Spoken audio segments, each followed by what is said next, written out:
I think that the people that would say that gun control really works and that gun control is really important are the authoritarians and the dictators and so forth. So philosophically, yeah, you're right on the money. Then again, you're also right on the money even practically speaking. The United States has almost as many guns as we have people. We have 90 guns per 100 people, and that's far more than any other nation. And one of the slides that we have up today was General Yamamoto in World War II. He said, you can never invade the United States because there would be a rifle behind every blade of grass. And, you know, he's right, and that's good. And in fact, if we remember, that was the colonists, you know, who fought for their freedom. They fought against, at the time, the most powerful military in the world by far, and they won. And they wanted to preserve that freedom in the years after the, Yorktown and all of it was over. And one of the ways that they did that was they had an armed populace. And so to prevent invasion, that was important to have a bunch of guns out there. Another reason was to prevent tyranny.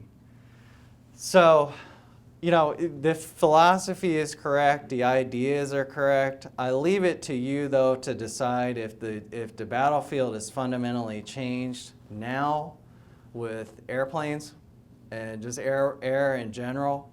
I think the way warfare works now, if you control the air, you win. And right now, even though we have our AR-15s and our revolvers and whatever, we don't have aircraft. And I think we have no prayer, but I don't know that. But we do have a lot of guns, and there's going to be a rifle behind every blade of grass, and we're going to draw a lot of blood if they try.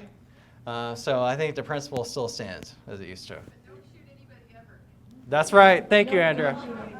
Okay, Right. wait, Two more, go ahead. I was if everyone will leave. The way they're going to get us is one house at a time. Well, or complacency, a complacent public, that will work. Sir.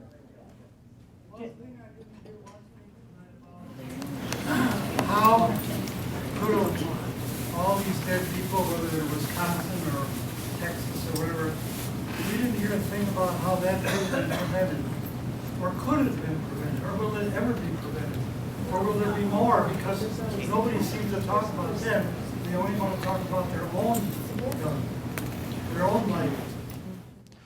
Well, you could prevent it by the tool, you could prevent it by the person, or you could prevent it at the event itself. You could prevent it by preventing the person from getting the gun.